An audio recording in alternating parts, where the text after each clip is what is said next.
Hello friends, आप सब कैसे हो। आई होप आप सब अच्छे होंगे। आज हम बनाने जा रहे हैं पालक की कचौड़ी। तो जैसा कि आप देख रहे हो कि हमने हाफ़ के जी पालक ली थी और उसको अच्छे से धुल करके हम इसे काट लेते हैं। तो हमें बहुत बारीक नहीं काटना है, इसी तरह से हमें इसे पालक को काटना है। तो आप देख रहे हो कि हमने पालक काट ली है। और हमने एक आलू लिया था। आलू को भी हमें बड़े बड़े मतलब छोटे ही पीस में काटना, बहुत बड़े पीस में नहीं काटना, जिससे कि आलू को हम फ्राई करें तो आलू पक जाए। तो हमने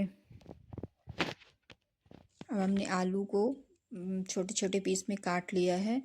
और उसके आलू और इसको आलू और पालक को फ्राई करने के लिए हमने 2 हरी मिर्च ली है और 4 से 5 लहसुन की कलियां ली है और एक छोटा टुकड़ा अदरक का लिया है और हाफ़ टेबल स्पून हमने जीरा लिया है। तो हम गैस में पैन को चढ़ा दिए हैं और ये 2 चम्मच हमने ऑयल डाला है। हमारा अब ऑयल क्या है, गरम हो गया। तो इसमें हमने लहसुन के कलियां और जीरा और अदरक हमने डाली है। जैसे कि आप देख रहे हैं कि सारी चीज़ें बड़े बड़े पीस में हैं, छोटे पीस हमने नहीं किया क्योंकि हमें इसे पीसना है। तो ये थोड़ा सा इसे चला लेते हैं। इसके बाद फिर हम इसमें जो काट कर आलू रखे थे उसको ऐड करेंगे और इसे भी 2 मिनट के लिए हम चला लेते हैं। आलू को डालकर आप जैसे देख रहे हैं कि आलू थोड़ा सा हमारा पक गया है। और इसमें हम फिर 1 चम्मच हल्दी पाउडर डालेंगे। आप चाहें तो इसमें धनिया पाउडर भी डाल सकते हैं।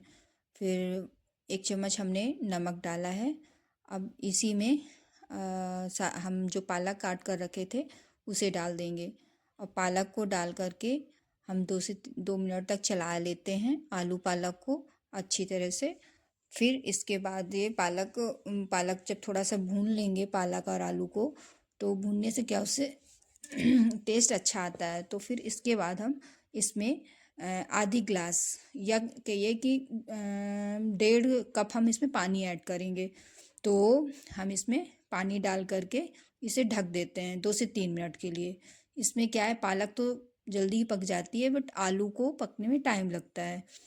तो इसे हम ढक करके 2 से 3 मिनट के लिए पकाएंगे।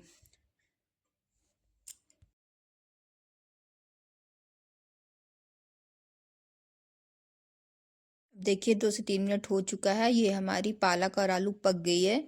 अब इसमें हम इसको थोड़ा सा ठंडा करके हम इसे ग्राइंडर जार में डाल करके पीस लेते हैं। तो हमने इसे पीस लिया है और इस तरह का पेस्ट बना है। और एक बर्तन में हमने 2 कटोरी आटा ले रखा है और आटा में हम किन किन क्या क्या डालेंगे देख लेते हैं। तो हमने हाफ़ टेबल स्पून अजवाइन लिया है और नमक और 2 टेबल स्पून हम इसमें बेसन डालेंगे। तो इस तरह से हम इसमें ऑयल वगैरह कुछ नहीं डालेंगे क्योंकि जब हम सब्जी इसको फ्राई कर रहे थे आलू को और पालक को, तो उसमें हमने ऑयल यूज किया था। तो अब इन सारी चीज़ों को अच्छे से मिला लेते हैं और इसके बाद इसमें पानी अभी हमें ऐड नहीं करना है क्योंकि हमने जो पालक का पेस्ट और आलू का बनाया है ना, तो उसी को अच्छी तरह से मिला लेंगे। फिर हमको जितने पानी की ज़रूरत होगी हम उतना ले लेंगे। तो ये देखिए सारा हम पेस्ट हमने मिला लिया है आटे में अच्छी तरह से। ये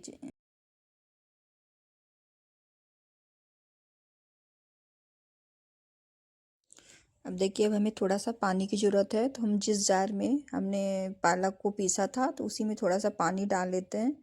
तो जो लगा था, पालक लगी थी ना, पालक का पेस्ट लगा था, वो भी छूट जाएगा। तो इस तरह से हमने आटा को लगा लिया है। अब हम स्टफिंग के लिए स्टफिंग बनाने जाते हैं। तो उसके लिए हमने एक जार लिया है और 1 कप भुना चना लिया है और 4 से 5 कलियां लहसुन की ली है और 2 मिर्च लिया है हमने। और इसमें भी थोड़ा सा अदरक डालेंगे काट करके। तो आप चाहें तो चाहे काट के डालें या चाहे ऐसे ही डाल दें, क्योंकि पीसना है तो ये पीस जाएंगी सारे एक साथ। तो चने को हम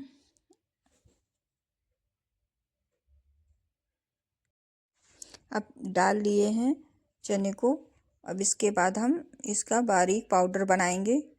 तो अब पीस लेते हैं इसको। अभी देखिए हमने चने को पीस लिया है और एक बर्तन में इस पाउडर को निकाल लेते हैं और इसमें किन किन चीज़ों को ऐड करेंगे वो देख लेते हैं। तो हमने एक प्याज ली है, उसे बारीक बारीक हमने काट लिया है और धनिया पत्ती को भी बारीक बारीक काट लिया है और बाकी चीज़ें तो हमने पहले ही इसमें पीसते टाइम हमने ऐड कर दी थी। अब ये देखिए हमने इसमें कटी हुई प्याज डाला है और इसमें धनिया पत्ती और 1 टेबल स्पून हमने चाट मसाला डाला है और 1 टेबल स्पून इसमें हम नमक डालेंगे और 1 टेबल मतलब ½ टेबल स्पून हम इसमें अजवाइन डालेंगे और इसको अच्छी तरह से मिला लेते हैं। अब आप जैसे कि देख रहे हैं कि ये बहुत सूखा सूखा सा लग रहा है, बुरबुरा सा है, तो हम इसमें 1 टेबल स्पून सरसों का तेल डाला है। तो इन सारी चीज़ों को मिला लेते हैं। हमने सरसों का तेल इसलिए डाला है क्योंकि ये अगर हम स्टफिंग कचौड़ी में भरेंगे ना तो कचौड़ी बेलने में फटने लगेगी, क्योंकि ये थोड़ा सा बंधना चाहिए इस पाउडर को। तो अब हम सारी चीज़ों को मिला लिए हैं, अब हम कचौड़ी बनाना स्टार्ट करते हैं। तो हम एक साइज की लोइयाँ काट लेते हैं। तो जैसा कि आप देख रहे हैं कि हमने लोई काट ली है और इसको गोल गोल कर करके हम इसको एक बराबर पहले अपने हाथ से ऐसे ऐसे इसको एक बराबर कर लेते हैं इस तरह से। ऐसा करने से मतलब स्टफिंग बनने में सही रहता है। तब इसको हमने लोई को पतला कर लिया है। अब हम इसमें इस पाउडर को भर रहे हैं। तो ये देखिए इस तरह से हमको भरना है और इसे जो स्टफिंग है उसको अपनी उंगलियों से दबा देना, जिससे कि ये पैक करने में सही रहे। तो इस तरह से हम भर लेंगे सारी कचौड़ियों को और इसे हल्के हाथों से ही बेलना है, इसको बहुत दबा करके नहीं बेलना है।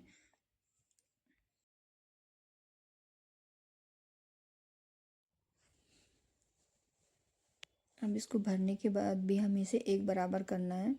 जो हमने स्टफिंग भरी थी तो उसको हाथ से इस तरह से हम एक बराबर कर लेते हैं और इसके बाद हम बेलना स्टार्ट करते हैं। तो जैसा आप देख रहे हैं कि मैं बिल्कुल हल्के हाथ से बेल रही हूँ, तो हमें इस तरह से इसे बेल लेना है। बहुत पतला नहीं करना, अगर आप बहुत पतला करोगे तो ये कचौड़ियाँ फट जाएंगी। तो हमें इतना ही इसे बेलना है। ये देखिए अब हमारी कचौड़ियाँ सारी बिल गई हैं अच्छी तरह से और हमने कढ़ाई में तेल गरम होने के लिए चढ़ा दिया था। हमारा तेल गरम हो गया है। अब हम इनमें कचौड़ी डालते हैं फ्राई करने के लिए।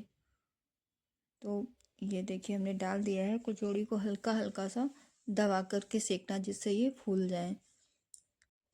ये देखिए हमारी अब एक तरफ से सिक गई है। अब इसे हम पलटा लेते हैं। दूसरी तरफ से भी हमने इसे इसी तरह से सेकना है और गैस की फ्लेम को ना बिल्कुल धीमा ही रखना है। हाई फ्लेम में इसे नहीं तलना है। अगर हम हाई फ्लेम में तलेंगे तो ये अंदर से कच्ची रह जाएंगी कचौड़ियाँ। तो इस तरह से हम सारी कचौड़ियों को फ्राई कर लेते हैं।